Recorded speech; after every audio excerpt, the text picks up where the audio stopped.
نگهدار آیین ایرانیان. سلامی چو دیدار بعد از فراق به آرامش صحن شاهد چراغ. سلامی به فر و شکوه ارم که حسنش به هست از ثلاث هرم. سلامی به حافظ به سعدیتان، به دروازه قرآن زیبایتان. سلامی چو آرامش راق شب به آن شهر زیبای شعر ادب.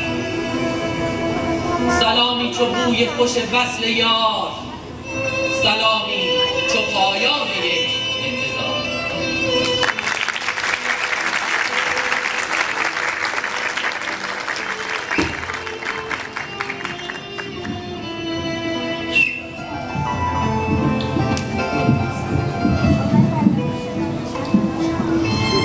سلامی به پهنای دریای شعر، سلامی ز خنده ز شادی ز مهر.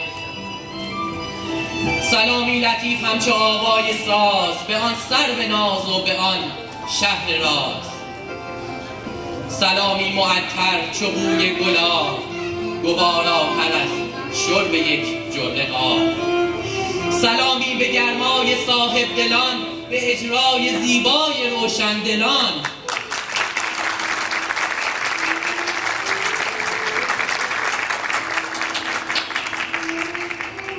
سلامی به گرمای صاحب دلان، به اجرای زیبای روشندلان.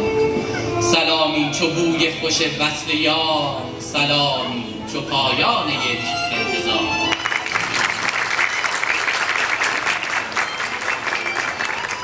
سلامی به آن شهر نیکو سرشت که باید به زر نام آن را نوشت. تمام درود و سلام جهان برای شما مردم مهربان. همیشه بگویم ز جان و ز پوست، سلامم به گرمای قلب تو دوست.